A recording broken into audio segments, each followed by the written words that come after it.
back. We're excited that you can join us. Thank you very much for taking interest in the things we're discussing on air.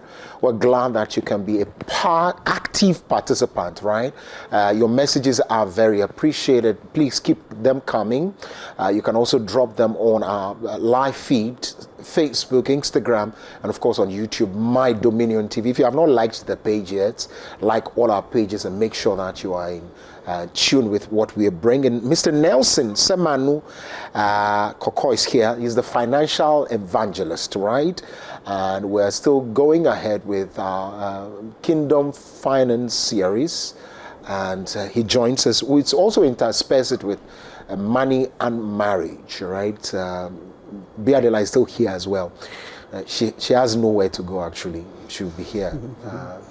Yeah, she's got nowhere to go. She's going to be here. If not that, I love you. You'd have finished me. I would have finished. But of course, we started a very good conversation the other day. I was loving, we'll continue to go. But before then, let's do a quick recap. Why the issue of, you have a very nice way of calling about kingdom finance. Again, I stated that it's not taught in there. For me, I was against it. I feel that once you are talking about finance, you're veering off the primary goal of Christianity. But there was a nice way you put it. And so before we get into the issues, just let us know why you started this. All right, thank you so much, and good morning to our cherished viewers. Yesterday I wanted to do something I couldn't do, so I want to do it this morning. Oh, please do. I want to salute the Archbishop whose vision has brought this here. Right. I remember in my early days as a Christian, I read most of his books. Okay. Beautiful. That has helped me a great deal. So you said you were going to the bookshop yesterday as well. I went there. You went to buy books? Yes, I went there. I bought one of his books on the prophetic ministry. Wow. Yes, and I also want to salute my dear wife. I call her the super girl, the one only super girl, the whole world. If you hear of any other super girl, please don't think. That's also yeah.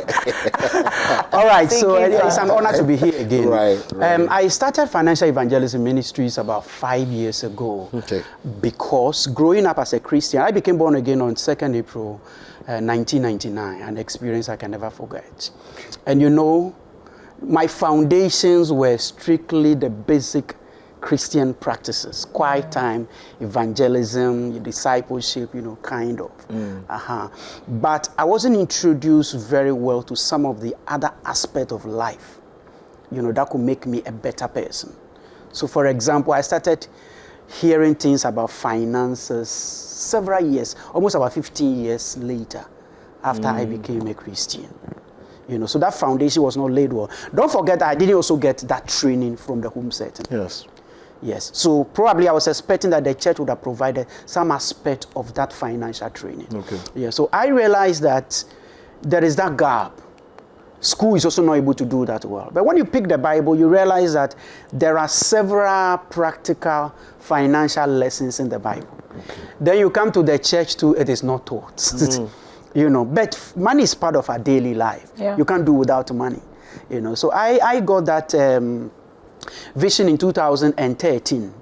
Of course, I was running a business. I went into difficulty, and being one of the key financiers of my church, I had a practical experience of what happens when the key financier of the church loses his business and has a problem.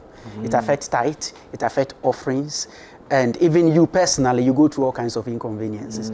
So it was around that time that God revealed to me that there might be other Christian professionals who may be going through the experience that I was going through. Because I thought I was paying tithe, I was doing so well in church, my business shouldn't collapse. So God gave me that vision to reach out to other Christians who may have problems with their money and with their businesses. So that's how Financial Evangelism Ministries was born. Chale. You have an opportunity also to calling later in the show, but let me start off the questioning, shall we? Because we're talking marriage, like money affects marriage. I don't have to ask you how does. Okay. But it does, because now there's the issue of 50-50. The woman has to bring the table or bring something to the. What do you bring to the table? I am the table. Or become the table and all of that. Okay. So money and marriage. Yes. Can we move them? Can we just separate them, right? No, you cannot separate money and marriage. Okay. Yes. According to research, about close to 50% of problems that lead to divorce is caused by money. Oh, just 50? Yes. Oh, I thought it was going to be more. More. It depends. Right. Sometimes we exaggerate some of these things. Yes, yes. What I'm saying is according to research, actually by the Kansas State University, Survey for Families and Marriages, they did that. Yes. Then in 2017, also there was another research by Ramsey Solutions. They also did a research and they came out with the information that apart from infidelity, one of the leading causes of divorce again has to do with money. Okay. Yes, so money in a marriage already puts the marriage in a very comfortable atmosphere. Oh, yeah. You and I know that any stress bit in marriage can lead to all kinds of issues. True. So money has a way of oiling the hero so that the stress level is reduced and brings stability to the marriage. So you can't separate them. I see. Yeah. I don't know. Biagala. Well, I like that. The last part especially. Yes. That we cannot separate it. Yes. But aside the fact that we can't separate it, what then should be the percentage of attention we give to these two? Because in some marriages, the attention mainly is on the money. Yes. And that also goes to destroy the marriage at the end of the day. And then for some people, the attention is on the marriage, leaving the money out. So how do we balance the two? Yeah. Okay, so first of all, from Genesis chapter 2, verse 18 to 24, marriage came first before money was created. Okay. So the foundation is marriage. Any other that comes to make the marriage better is supposed to build upon what is there. Okay. So if the man and the woman understand this, have this understanding that money is coming to help us, not to come and replace the marriage, it helps the two of them to be able to know how to set their priorities right.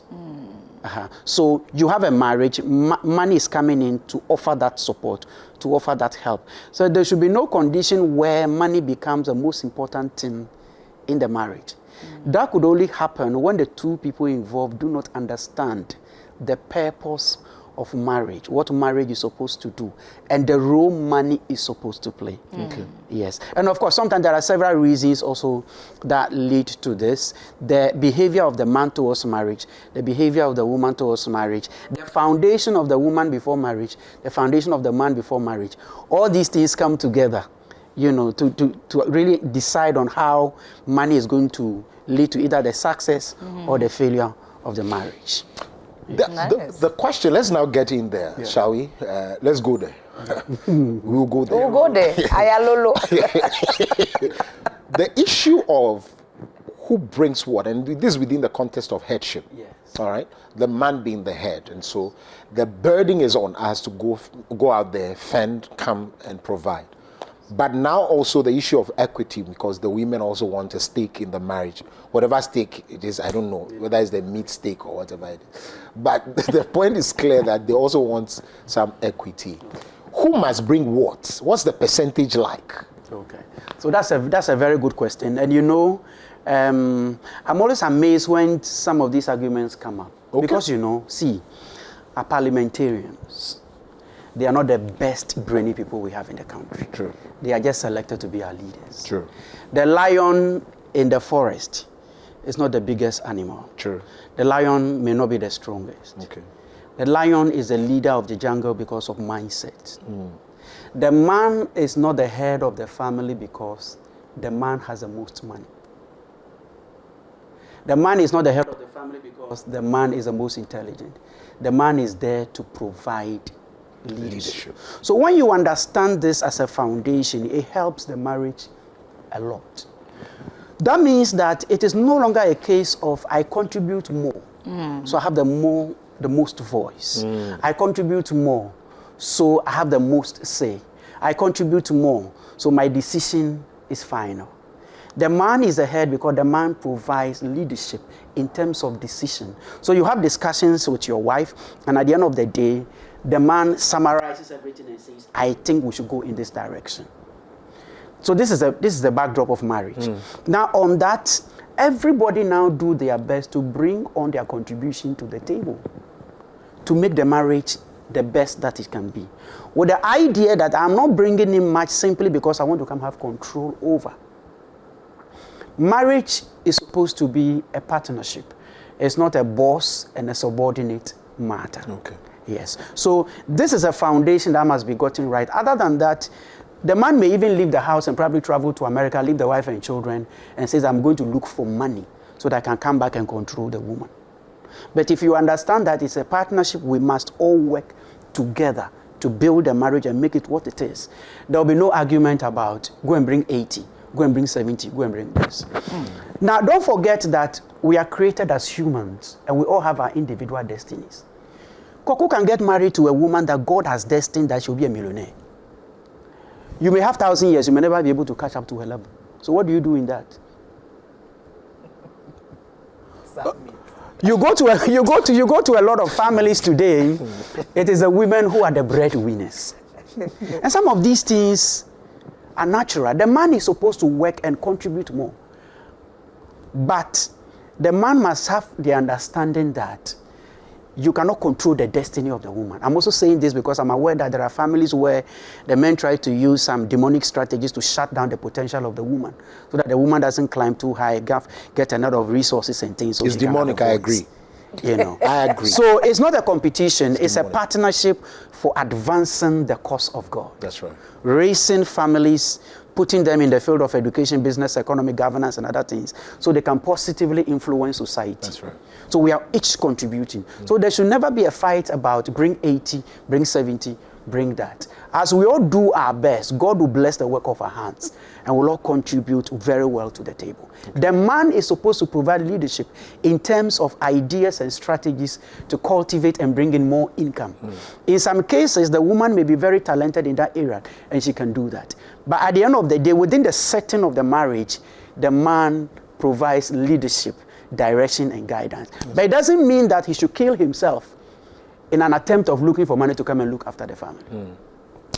Well, we'll open the phone lines at this point, I guess. And so what we would be doing really is to get your question, very practical ones, is also on the scope before Biadala comes in. The fact that somebody said, just do this exercise. One day, go to the house and tell your wife that you have lost your job. And also, if you have any savings together, tell her that you spent it into, you got it into an investment, and now, the money has bent. Then stay in the house for 3 weeks and see the Samia that the woman will show. You shall collect slabs. But call us and let us know what is up. Have you had any issues in marriage with your money, both of you? Let's know. Yadala. Yeah, so you made a submission about two people putting something together. What if it's one-sided? How do So there are situations that could lead to it being one-sided. And I want to go back to the foundation. Before a young man says, I want to marry, before a young woman says, I want to marry, they are both working and earning some income. They have some good foundation in terms of their financial life. Two people working and earning money, getting married together, they are already on a good springboard to be able to do much more in life. Okay. That is a normal situation. This is how it's supposed to be.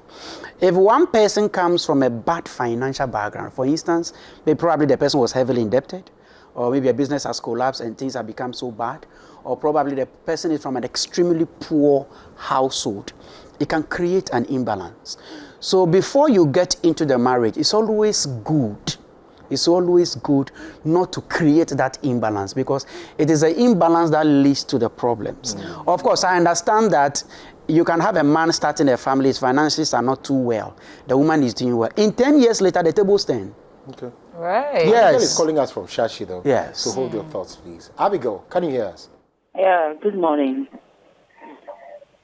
Please, the demonic part of a man trying to pull you back not to work. Maybe you see that you are a hard-working woman. When you climb up, you become something else. This morning, I heard this of what are you bringing to the table and things. My husband doesn't want me to work. But I am not an adult. I don't like staying one place. I need to do something. I know many petty things that I can do and run around. So I worried him. I did some small container for me. Since then, he doesn't contribute to it. And I don't have capital. So I cannot run it. and I'm struggling. Sometimes I feel alone, and I don't know how to ask people for money. And as a married woman, who are you going to ask? So in this case, what do I do? But you still complain that I don't bring anything to the table. I'm in the house doing everything, taking care of the children. Please come again. He doesn't want you to work too. Yeah. But before we married, I was doing my hockey business. You know, I know how to do these local drinks and things. I used to hawk it around and make money. I make money, actually. But he told me that I should stop. So I asked him, so what do? I don't want to stay doing nothing. Excuse me, if I want to buy pad, I have to run to a man to go and ask. That kind of thing. I don't want to depend on anybody. At least if I'm doing my own, I can help with not one thing. But I asked him a question that, my dear, this thing you are doing, the children, it will reach a time you will be tired. He said when you get there, you will cross it. That's all. That's a good liar. It's too much. Mr. Korkor, please, your book, your first program, your book, I need some. I want you to tell me where I can get it. The counselor's book, please. Thank you so much. I love you guys. God bless you. Love you too. Wow. Love you. Over to you. Over to you, sir. You know, I keep just smiling and laughing throughout her question because I've heard this over and over and over again. Okay. And my advice is this. Young lady, especially between the ages of 18 to at least 25, build your career. Okay. Yes, if you can learn how to do hair, you can learn how to do nails, pedicure, manicure, you can learn how to trade and sell, you can build a career in insurance, in banking. You should be able to have about 5 different careers as a young lady before you settle down to marry. Say that again. You should be able to have 5 practical career skills as a young lady before you even think about, I want to get a boyfriend. Yes. That footing should be there. The other line, cool. So, see, listen to this. I was told a story recently. Rich man married this lady. The man will provide everything. And the man told the woman that, don't work. Just sit at home, be a housewife. I'll take care of you. I'll do everything. Recipe for disaster. After some years, the man now is sporting some other sexy girls that he's following after. And the heart of the woman is getting broken and scattered into pieces. Now the woman is looking for something to do so that the pressure, because she can't bear it anymore. And I ask myself, why would a man tell a woman that, sit home, I will look after you? It is totally wrong. It's not right. Excuse me, no matter how rich you are, I have seen rich people in this country whose businesses have been brought to their knees. So if you tell the woman not to work, and you are the one who will look after her, what happens the day everything goes down the drain? And even you yourself, you can't even take transportation to go out. No, we are not God. The man should work, the woman should work. It is wrong for a man to tell the wife not to work because you are rich. It is totally wrong. So when you are entering the marriage, the women should have discussions with the men that I have learned a trade. I'm good in this, I'm good in that. Please, I would love to work to support you. That foundation should be set right, because usually when it comes to marriage, if you don't set the foundations well, sometimes when you are climbing up and you try to introduce certain things, it creates all kinds of problems. I'm sure if this discussion was had in the beginning, we will not be at this level now. Yeah, so the women should engage the men that, I know you are rich, I know you can pay the school fees, I know you can pay the rent, but life is unpredictable. Why do we sell insurance products? Because life is risky. No matter how wealthy you are, no matter how rich you are, just one catastrophe, all the investment will be wiped off. And you can be reduced to nothing. When it gets to that stage, it is the hair that the woman knows how to do. That is what can bring food to the table. It is the cassava and the maize that the woman knows how to sell. That is what will hold the family together. So forget about all your big positions at the banks and at the corporations and the university and all that. Let your wife work. Okay. The children go to school. So what she should sit in the house doing? I see. I don't know. I'm sure Biadeline could have any question again. You have killed their career.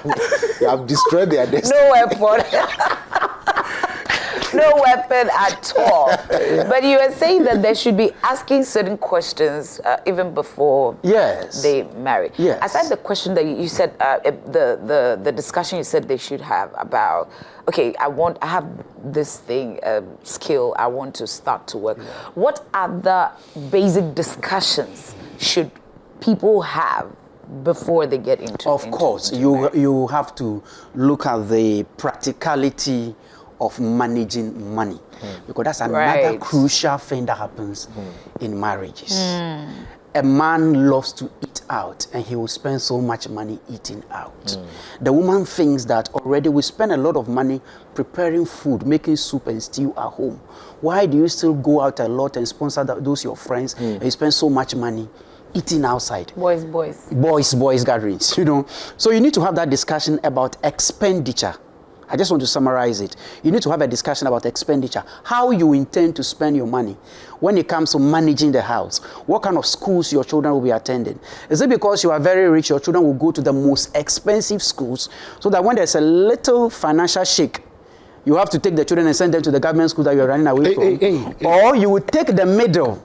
Despite you are very rich, you take the middle and send your children to a school that you know, if there is any shaking at all, I can still be able to manage it. That discussion, you need to have it. Then you have discussions like supporting in-laws. How much to your mother? How much to your father? How much to your siblings and all that? All those discussions should be have as well. Then you have discussions about generosity in terms of supporting other people, and specifically the church. There have been cases in families where the husband loves to support church work, to send thousands of Ghana cedi, thousands of dollars to support the church and all that. And the wife thinks that doesn't make sense because God is already rich. God doesn't need our money. Why do we give all those tithes and offerings and things of money? So you see that there's a broad spectrum of questions that needs to be discussed before we go to the altar. And if these things are not discussed, we all have individual money values. Even when it comes to getting the money, there are things you can do to get your money. Your partner thinks that, no, for this one is not right. No, you should rather do this. So all those discussions should be had in details before you go and tie the knot.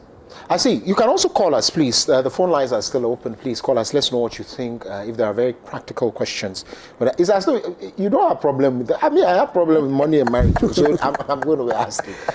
Still, the issue of headship and money related issues.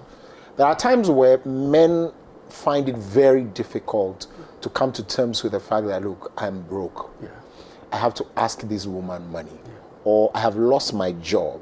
And the shame to stay around and ask for money or see the woman feed me in the house because I have lost the headship. It means, Charlie, this is my end. Stop laughing. What's wrong with you? So talk to me about that. Okay, so Koku, I said this earlier on, that the man's leadership within the context of the family, not in a corporation or any establishment, within the context of marriage and family life, is not based on his financial capacity. Okay. If you go from home to home, you will see most homes where the women are the one in charge. This foundation is very important. Other than that, anything that goes wrong with the man's finances will create chaos in the family. Yes, the man cannot pay the school fees. He's no longer the head of the family. The man cannot pay rent. He's no longer the head of the family. You see? And I will even suggest that if you're a man and your wife is even earning more than you, that's a great opportunity in addition to what you do to support your wife to make more money. Because if your wife makes more money, the money comes to the two of you to enjoy first before it goes to the others.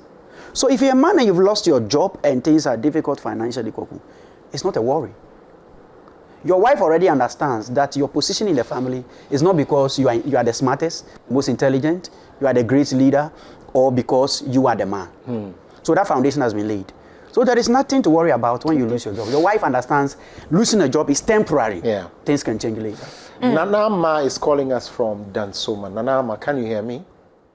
Yes, I can. You want to talk to us? Okay, so I want to know on the issue of joint account. When is it okay to have a joint account, and when do you think it is not? Okay. Thank you. Oh, thank you. Oh, No, ma, you are too good. Oh my well. As for joint account, I have said to Fiakwa. Is that what it is? Stop. Is that what it is? So you never see, ever. You see, there are things that we worry about that ideally we shouldn't be getting worried about. Okay. Do you get it? If you understand how money works, if you understand how to get money, if you understand how to make money, if you understand how to manage money, there are things you will not worry about. Do you get it? If you have $1 million in your account, and you take out about, let me say, 200,000 cedis to create a joint account with your wife, so this kind of shit, it will not affect you. Okay, right. Okay. Are you getting So it? the idea is make more, separate them, and have a joint. That is one. That's one. Okay, good. So the whole thing is that know how to make money. If you know how to make money, it puts you in a safe position. Do you get it? So you can have a joint account with your wife. There is nothing wrong with that. But I will advise that should be goal-driven. So for instance, we've seen a plot of land at East Legon. We want to buy it. Every month, you are doing 20. You are also doing 20. You are doing 50. You are doing 40. It's specific towards a goal. That is less likely to create tensions and problems. Because I don't think that Korkor will go and take that money and go and use it for something else. When we are both agreed that these monthly contributions are towards buying a house or buying a land. Okay. I see problems come out in situations where it is a joint account, but there is no specific agenda for the joint account. Okay, that's where problem comes. Please hold that thought. Let's speak this because Bright is on the line. Bright is calling us from the Republic of Kaswa. Bright, can you hear me? Yes, please. Yes, talk to us. I'm always like, some ladies doesn't respect the men if they have money than the male, or if they make more money than the male. You always what? I said sometimes when the females have money than the males, they doesn't respect the males as their husbands. Sometimes it's true. Jerry, don't watch me now. You know what Bright is talking about. Don't play the horse string. No, come on, don't I was do it. actually going to ask a question about So that. can we finish that one, the other one? So we are done. It has to be goal driven. Yes, that's we go. Okay, so when you are having a joint account, let it be goal driven. Okay, so now So you should have your separate accounts conveniently before you go into a joint account. Okay. Yes, then you are fine. And it should be goal driven, specific, targeted. Sorry, but must you be able to tell the woman everything that you make in life? Like accounts, every penny. Yes.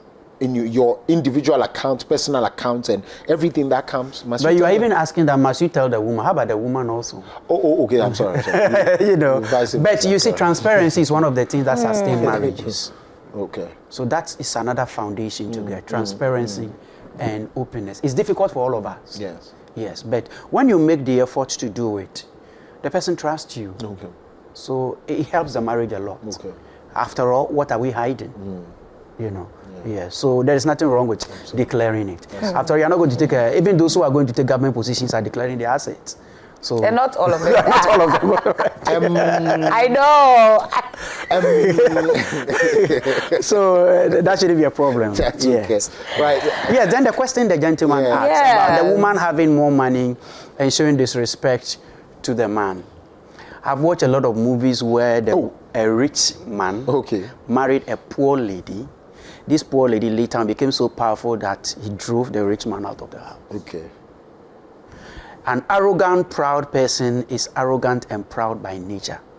No amount of money can change that person. If a woman is disrespectful, she is disrespectful. Even in poverty. Even in poverty. Stubborn, proud. No, let's get this. Those foundations are very clear. It helps you be able to manage and judge situations well. Hey, and I mean, you say there was this, and I say, but the woman has always been like that. You see, the woman has always been like that. But we all become proud to some extent when our financial level change. Is that right? Yeah. Right. It's human nature, so it's not only women. For a long time, we've been saying that women change when they get money. It's not only women, it's human nature. It's true. It's everywhere. When I get some money, I'm going to buy kebab. The way I walk It's different. Gideon is calling us from Lakeside. Gideon. Maybe mention the name. Get in. Yeah, hello. Yeah. So let's hear you, please. Okay. My issue is about the witch hunting. Okay.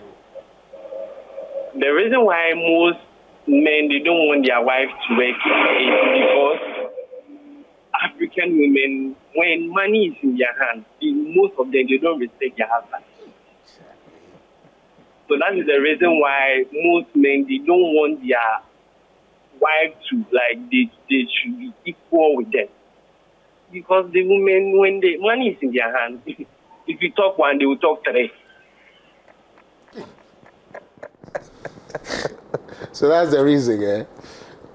I remember those days when if I don't give so much money in the house, I know how to walk because I'm walk like a sensitive to walk gecko. any body language in the house. Like, is it because I'm not giving money? That's why they are eyeing me like this. Doesn't it bother on ego?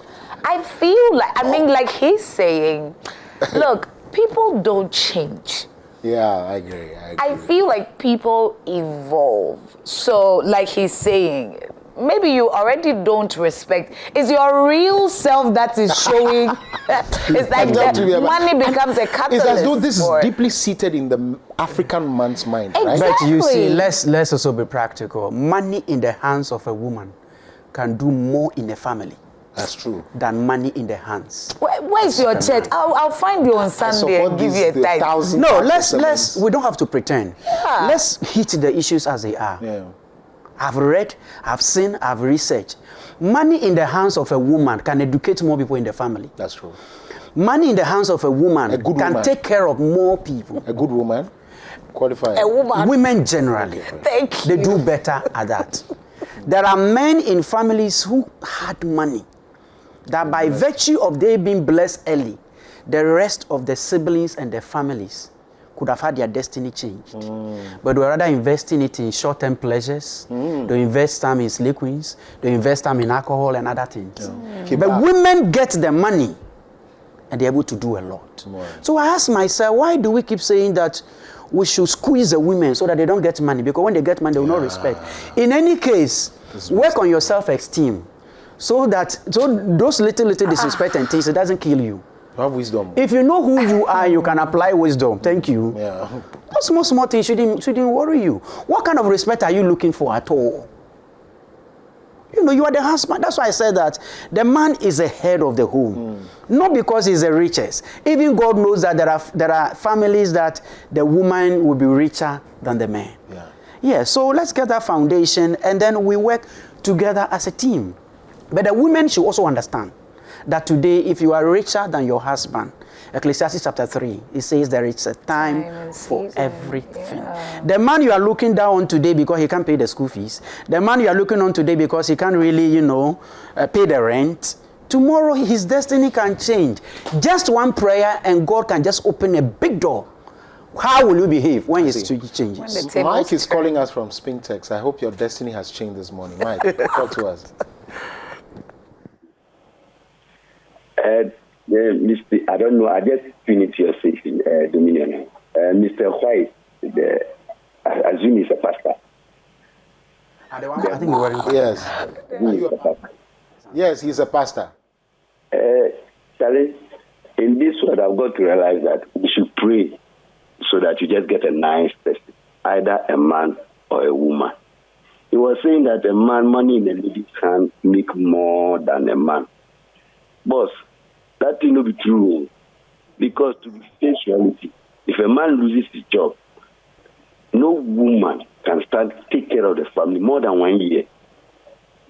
There's a difference between taking care of a family and supporting a family. So if your woman is working and is supporting, it's another thing.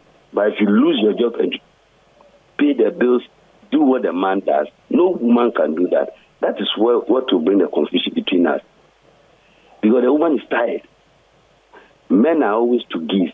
And women give who they choose to give money to. But men give money to, even if the woman says, this is my niece, you don't even like him or her, you have to just support the person. But women will only support people they want to support. That is the difference. And in a chance of working, the madam sitting by you, I don't know how old is she, but look how beautiful she looks. That is how I want my wife to be at that age. I don't want my wife to work or stress us. In fact, I don't even like women still sweat by women. Me, personally, that's how I am. So, if I'm giving my wife all what she needs, that does not mean I don't want her to work or anything. But rather, I'll give her she money. There's something I call she money to make her happy. In a week, there's a difference between she money and chop money. Shelly? Oh my God. I'll take your number after the show. But let's tackle the very first part. I mean, he also still has that. Yes. I told you, it's deep-seated. Yes. It's a deep-seated conviction Yes. that a woman cannot take care of the home. That's wrong, right? There is a leadership in the home. I keep emphasizing that the man is a leader of the home. Yes. So by nature, a leader has certain things that he does. Yes. So the man is wired by God to lead the home. The woman plays a role of a helpmeet. Yes. The point we are making here is that you being the leader, you don't need to shut down the potential of the other person in order to be able to lead successfully. That is the point we are making. We are not saying that the woman can take the position of the man in the family. No, because that is not how God made it. The man will remain the leader, but the woman has an important role that she has to play. And if the man tries to prevent the woman from rising to a certain level, it can affect the functions of the man. And that's what I said, that life itself is risky. So if you think that because you are the man, you will always be in a position to support, you'll be getting it wrong. Because there are marriages where things have happened to the man. Lost one of the legs, lost one of the arms, something happened by accident. And the women have been able to raise their families, educated their children to the universities, they've completed school, some are working, and they are doing very well. So what we are saying is that the man remains the head. But the man, in playing his leadership position, must consciously empower and integrate the woman into the family, such that she can play her role as a helpmeet, as specified in Genesis chapter 2, verse 18 to 25. Mr. Smith is calling us from Westland. Mr. Smith. Yes, how are you? I'm good. How are you too? Right. I like the gentleman. I have been together with my wife for about 30-something years. Sometimes when we come into public space, sometimes when we are advising masses, we should look at individual homes and what it pertains and what happens there. We don't box it all together, because let me tell you something. Every home, every situation is dynamic in its own way. For instance, for me, I believe in one thing that he said, that you need to you have to allow your wife to work and do something to support the family. The women can only support. Please, what we do as men is huge when money is in our hands. You know, we keep even the woman's family together. And vice versa, when you lose your job or you're not working, I can assure you the woman cannot play that role. The woman cannot even play a role of keeping her family, because you see, I've seen instances. I'm not talking about my wife. My wife is somebody who's very accommodating, but she's very selective. And that's what the other man was saying, that women necessarily will not invest in anything or even give money to other people to keep the entire big family happy. Women cannot pay school fees of children, pay rent, pay that, and you sit there doing nothing. No, it will never happen. That woman will stress. That woman will not respect you, because they are not wired to do things like that. You know what women do? Women can cook, take care of children, do this, and we ask, how can you do all these things at the same time? Because that's how they are wired. But when it comes to money, yes, women can be economically good. They can, save money. They know how to do that because you know why? Like the other caller said, women don't just give money to anybody, but men do. And that is why we are men. And so when a man is flourishing, a man has money, he keeps the woman's family happy, his own family happy, extended people. You may think it's not important. He mentioned church.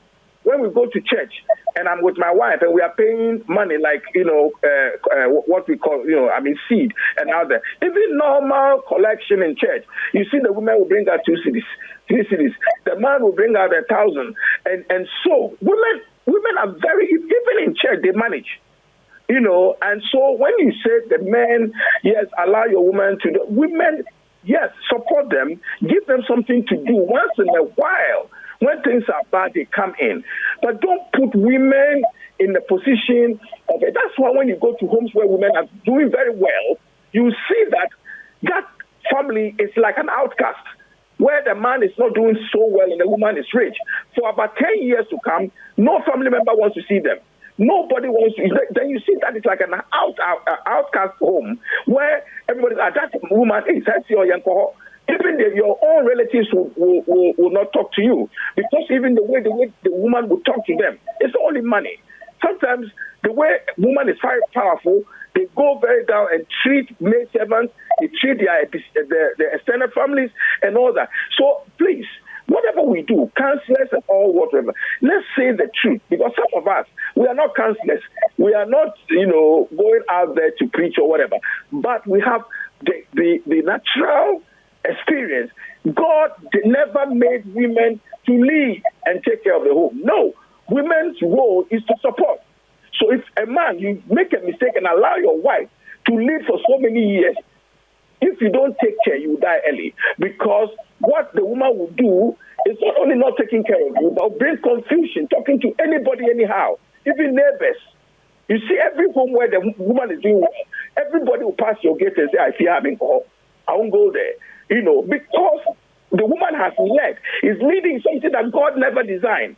And if Archbishop is listening to me, he knows what I'm saying is right. Women cannot lead. So men, let us double our game. Let us invest well. I agree with that one. Let's make sure we make the right choices. I have made a lot of mistakes, and I want to correct it because I realized that when I was not doing so well, and my wife has to do something for 3 days, the woman is stressed. When you talk to her, she can't even, because they are not wired to do that. That's a man's job. So beautiful program. I love the two of you. The host, I like the two of the man and the lady. Very articulate. I like your chemistry. But the man there is doing very well. But please, let's say women are created to support and never to lead. Thank you. Right, thank you. I think it's the same thing you said, though. Yes, it's the same maybe, thing. maybe you didn't get it from the beginning. Yeah, he didn't get it from But Mr. Smith, that's it, because that's what he has said, that the man will lead. Yeah. He was wired to lead. Yeah. Maybe I have to say it on his behalf. He was wired to lead. That's what it's exactly. And the woman is also born to support. Yeah. But also while you are leading, just support the woman so that in days where things would happen, where you don't have, she can also support. I think that's that. You're asking her if it is true that women don't allow, don't do that, allow people to. No, give, maybe I think she has to respond to some of the. Well, she's a chorister. They don't give. Mine is better than instrumentalist. Don't even go there. Don't even go. Once they start. Yeah. One can But I think that Yes. it could be true in certain circumstances. Mm-hmm. I have met people whose wives are the ones who would give any and everything. Mm. Honey, where is this? I gave it up. Where is this? I think I gave it to these two people. Because probably one is a giver and the other is not so much of a giver. Mm. And then there are also instances where the man would actually give out more. Yeah. And in that circumstance, they actually go extra mile. Yeah. So you see that if there's a couple in church where the man is the giver, people approach them a lot more rather than if the woman is the giver. Because even if a woman is a giver, she's a measured giver. Okay. You know, so that could be true in some the first lady, Mrs. Esena Masari, says there are women who have been taking care of their home for so many years while the man is not working. It is not entirely true that no woman can take care of the home. And so that's it. And you know, I feel there's ego to this, right? Is there a caller on the line? Charles is calling us from Kaswa. Hi, Charles. Good morning. How are you doing? Great. We're good. I love your program, and God bless you. There's so much education. You know,